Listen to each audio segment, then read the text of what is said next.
It's Tuesday, 19th of May 2020. It's the Lock-In Podcast, episode 13. And today we're going to talk about farming. My name's Conor Winnicon. I work for Black Knight. We're a guaranteed Irish company based in Carlow. And since this crisis began, we've been extremely busy. Almost a third of all Irish websites are hosted on our servers. And obviously the internet has increased in importance since this crisis began. There are two things I want to mention. The first is that we're hiring for our tech support team. You can find out more about that job at blackknight.careers. And the second is that Irish companies have been asking us for help to set up quickly to trade online, not just with a brochure style website, but with an online store, taking orders and arranging deliveries and collection.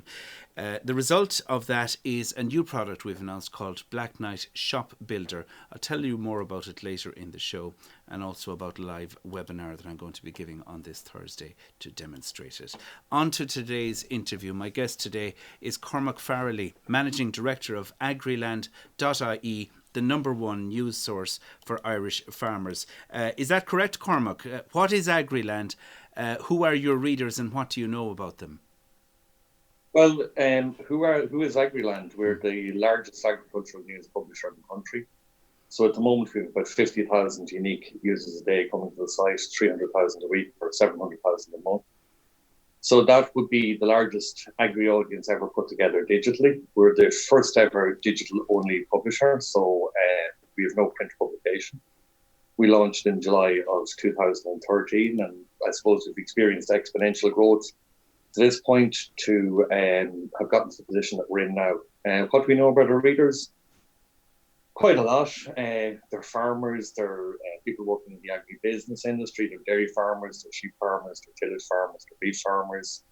And we also probably would be very strong within the agri-business sector. So that would be people, predominantly people working in agri-business are also farmers themselves in their spare time. A lot of farming nowadays, a lot of the farmers are part-time farmers. So I suppose we were kind of servicing that entire market.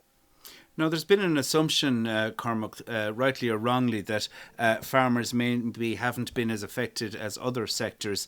Even in the deepest of the lockdown, farming and food production was listed as an essential activity. What has that meant in practice for farmers, Cormac? Have they been able to operate as normal? Or what have been the effects of the lockdown on agriculture, either directly or indirectly in terms of prices and market forces? I think possibly, Con, like the biggest, well, first and foremostly, they're like anybody else. They're like doctors. They're like nurses. They're like police officers. So the biggest impact on them has been the social impact. You know, like they have had to do the various things that everyone else has been expected to do, as in restrict their movements. And probably the biggest impact from a social point of view has actually been the social impact, as in, you know, a lot of the people with the age profile, a lot of farmers, they're older people. So, you know, a lot of the older farmers have had to cocoon, you know, which means, you know, they've really been limited in their ability to go out and about, not being able to go to the local pub for a pint that they might have enjoyed doing. The marts have all closed down, which would have been a big social element of their life. So they haven't been able to go to the mart. And so in the same way as every other person has been affected worldwide by COVID, farmers are no different. In terms of the economic impact of COVID on farmers, they probably were one of the first people to feel the economic impact, because ultimately, you know, farmers are food producers. So the value of what they're producing, be it beef or lamb or pig or poultry or dairy, has been impacted, and it's been impacted very, very quickly. Like, I mean, overnight we've seen the immediate closure of the food services industry across Europe. You know, and if you look at what Ireland produces, like, I mean, Ireland is predominantly producing food for the global market. Like, if you take the beef industry, for example, we consume 10% and export 90% of what we produce. I suppose to think about that in another way, obviously everyone's aware that the likes of McDonald's, Burger King, Supermacs have all shut down. But the impact of that is that, you know, it is an immediate impact not only on the beef side of farming, but also on the dairy side of farming, because you're talking about milk, you're talking about cheese, you're talking about beef. So overnight, all of that has ceased. And obviously that has then caused a huge economic impact on the value of these products and the ability to actually get them to consumers. And, as I said, in Ireland, we're only consuming 10% of what we're producing. And even though an awful lot of people have been going down to the local supermarket, maybe doing some panic buying and maybe, shopping more regularly and maybe doing larger shops, that still doesn't compensate for the closure of the food services industry. Obviously, that's much, much bigger. We've got, the hotels, the restaurants, weddings, etc., has been cancelled. So the impact from that point of view has been quite severe. It's an interesting point of view, actually, Cormac, because a simplistic view of it would be to say, well, people have to eat, and a simplistic analysis of it would be to imagine that there hasn't been an impact on food producers, but it's more about the quality than the quantity, isn't it? And it's more about the types of industries. People aren't going to restaurants, they're not going to hotels, they're not going to functions and things like that, and that's an impact in terms of the markets that farmers are producing. When people go to the supermarket, they're doing a very different kind of shopping when they're cooking for themselves. Yeah, absolutely. And it's my personal view is it's going to take months for the full impact of COVID really, really, really to take hold and to really demonstrate to everybody how what the rebuilding post-COVID is really going to be. If you take it, this week we've heard a lot about the aviation industry, and there's been a lot of redundancies and redundancies announced by, I think Ryanair have announced 3,000 redundancies, and Aer Lingus have announced redundancies as well. But if you take aviation out of the equation, we're all familiar with jumping on an airplane and heading off somewhere, heading off on holidays or maybe with work or whatever. And typically, halfway during the flight, somebody will come down with a card and they'll say, well, do you want a coffee or do you want a tea or whatever? That milk that you're being given in them little small strips, that's all Irish milk that's being produced here in Ireland. And so the Irish agricultural industry have had a really, really immediate hit on that. So at the moment, what's happening, I suppose to get a little bit more scientific, and what's really happening there is, if you look at across Europe, and let's not forget that food is being produced at a global level, and in Ireland we're competing globally and definitely at a European level for everything that we're producing. So what's happening at the moment is, in the UK, a lot of the milk processes would be set up to, specifically, some of them would be supplying into the food services industry. So overnight, there is no route to market for their product. So what they're doing is they're then doing something else with milk. So they're drying the milk, and it's then going into the global markets to be sold as milk powder or baby formula or whatever it is. And that then, with that extra supply coming into them markets that are pretty sensitive to supply and demand kind of things, and that's having a major impact on the value of milk as a commodity. And then, therefore, that is having an immediate impact on what the co-ops are paying the farmer for the milk that they're producing.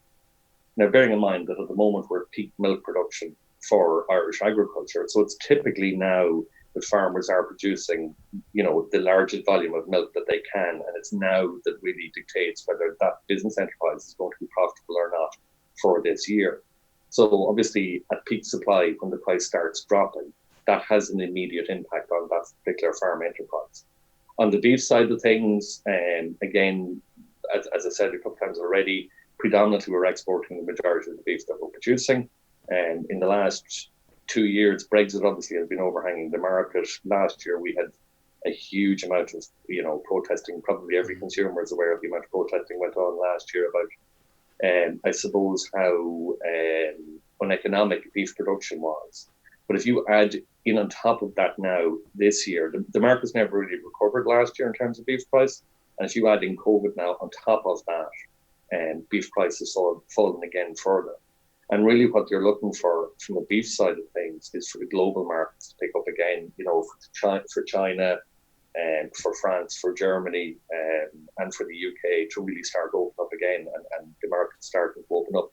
But that's not going to happen until the food services side of the industry picks up again. And, was speaking to some people last week, and they feel that that may not get to where it was post-COVID, pre-COVID, ever again. Who knows how many restaurants are going to decide they're not going to reopen.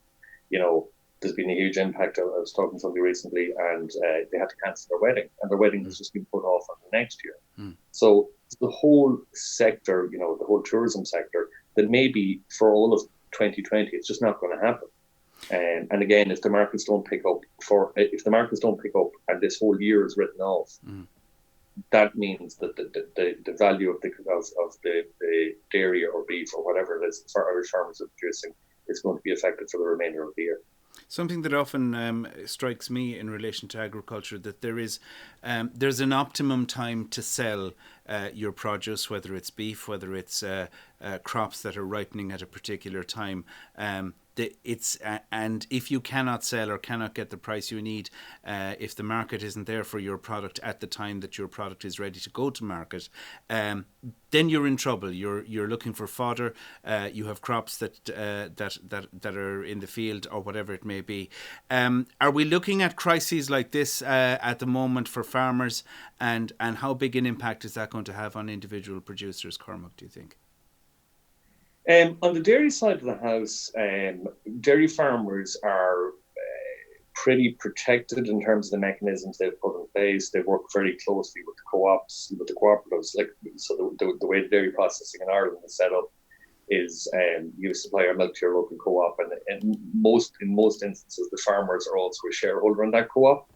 So they're the supplier, but they're also the shareholder within the business that processes the milk. So they are insulated from that point of view. Obviously, there was some volatility in milk price a few years back. So at that point, a lot of the processors introduced forward selling of milk, so that the price of milk was set at a certain amount, and the farmer could elect to sell a certain percentage of that milk, forward sell that milk at an agreed price, so they could guarantee the return. And again, that happens a little bit on the tillage side of the house with the likes of Diageo, and there's a few different companies that are buying grains, and you can buy them at a forward. You can sell them at a forward price. So the day you actually plant them, you can actually sell them at a price. Unfortunately, so both sides of them sectors are covered. Unfortunately, from a beef point of view, you're completely at the mercy of what the markets are returning at that particular point in time. But beef has always been like that. So beef is volatile. And, again, if you're looking at different types of food production, say chicken production or stuff like that, the lead time from chick to the processing the animal is probably 30, 60 days. Whereas with beef production, you're looking at 3 years, roughly approximately 30 months, between 30 and 36 months. So you're very invested in that particular animal. You don't have the ability to move very, very quickly and make big changes. So on the beef side of things, there is a big impact. On the dairy side of things, they do hedge it somewhat, so they're not as exposed. But there's no question that it's going to have a big impact for farmers for the remainder of this year. I remember talking to you, Cormac, in the early days of agriland.ie. You guys were just starting out. How have you grown since? How many people have you got working for you now? And how has your work practices been impacted by the crisis now? Well, it was actually the first interview I ever did, Con. So it's been the first. You're the first ever to interview me. What's Agriland right now? At the moment, we have 30 full-time staff. Wow.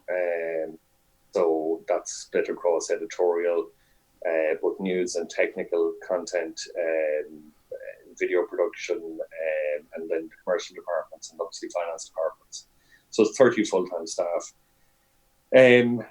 How has our business practices changed since COVID has come in? All the staff are working remotely. They have been working remotely for, God, I don't know how long now. At this stage, probably 2 months. I'm here in the office. It's very quiet. It's very silent. I come up here for a bit of respite every day. We're a digital publisher. A lot of nonsense spoken about, the move from, what I would call legacy print publishers to digital publishers and how it's different. You know, the way, if you're a digital publisher, a true digital publisher like ourselves, you know, I suppose the new breed of digital publisher, in most instances, you're working remotely a lot of the time. You know, you've got your laptop, you've got your iPad, you know, you're recording on your iPhone or whatever, you know, whatever you're doing. And so you can operate from anywhere. Once you have internet coverage, you're okay. So from that point of view, I suppose Agriland is kind of designed for working during COVID, as in that, you know, once we have the internet connection and power, we're okay, we can operate. There is, however, on a business of the size and scale of Agriland with 30 full-time staff, and as the business owner, you do miss that opportunity to talk to the staff as a group, you know, to monitor what's going on, to, you know, in terms of scheduling and rostering of staff and who's doing what and what they're meant to be doing. That, you know, that is a little bit more cumbersome, but like, no more than we're doing this interview over Zoom, you know, there's so many different products out there. I personally believe that post-COVID, we're all going to get used to a different way of working. Do you know what I mean? Like what we were doing before in terms of, you know, dragging people into offices and making sure everybody was in and everybody had a desk space and all that kind of stuff. I think them rules are going to be ripped up, and we're all going to get a different way of working. So, and it's interesting. It's not. It's interesting, Cormac, because, and I remember touching on this when I spoke to you originally and Agriland was getting underway. Technology and digital media, and that it's not a problem for farmers. They're quite happy to get their farming and business news in their phones, on their smart devices, in their pockets, literally out in the field. Yeah, like, I mean, there was the IFA, like, if I go back to 2013 when I started Agriland, the general advice I got from everybody was farmers would never do digital. And the IFA did a survey, the IFA, the Irish Farmers Association, did a survey among their members, which would be very, very representative of your average Irish farmer in terms of age profile, in terms of location, etc. And off the top of my head, I think that 94% of farmers said they owned a smartphone, and 87% of farmers said they used the phone predominantly to get news and information. So, you know, again, it's this, you know, nonsense that people talk about, that, you know, farmers are different to nurses, doctors, you know, me, you, anybody else. You know, their profession, they're food producers. Yeah. The concept that they don't do technology is it's just it's ludicrous. It's laughable. And more so, Con, even a bigger, if we bring that a step forward, if you take the younger generation of farmers that are coming into the industry now, they're all educated probably degree level. They've all done extensive travelling, predominantly probably in Australia or New Zealand. And they probably, while in UCD, went to Coppers and fell in love with somebody, and they're now married in God knows what part of Ireland. You know, their spouses or significant others or partners, you know, they're working in all different types of jobs. You know, they're you know, it could be Twitter, it could be Facebook, it could be whatever. So the average family farm household is no different than a household that's in Radfarnham. You know, the kids want broadband. They you know, at night, you know, maybe they're not watching as much RTE or Network 2, and maybe it's more so you know, Netflix or Amazon or something like that. So the concept that you can take a sector like the agricultural sector and say that they just simply aren't very IT savvy at this point in time is just absolutely ridiculous.